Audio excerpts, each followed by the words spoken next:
आयेन बेरेखा हाबानि हेंथायै पुलिस खुंथाया गोख्रों नोजोर लाखिबाय थाबोदोंब्लाबो नाथाय आसाम बंग सिमायारि ओनसोलाव सिखावै मोसौ फालांगि खालामनाय जाथाया सम सम जाबोबाय थादों। बेबादिनो थांनाय हराव मोनसे स्रोद सुलुंनि बिथा खालामनानै गसाइगाव महकुमानि सिमुलटाबो पुलिस आउटपस्टनि पुलिसनि मोनसे हानजाया सेबनानै 50 मोसौजों लोगोसे सासे सुबुंखौ हमो।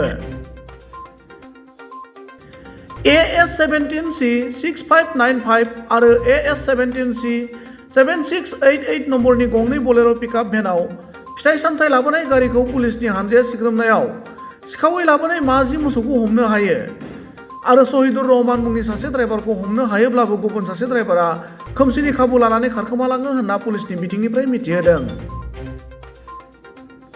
गुबुन फारसेथिं धुबरी जिल्लानि बालाजारनि थागिरि पुलिसजों हमजानाय ड्राइभार शहीदुर रहमानआ फोरमायनाय बादिब्ला मोसौफोरखौ सोनाब बंगनि धुपगुरिनिफ्राय गारियाव दिखांनानै फिथाइ सामथाइनि कार्टुनजों होथेनानै बङाइगाव जिल्लानि सालमारानि मोसौ हाथायाव लाबोबाय थादोंमोन होनना मिथिहोदों।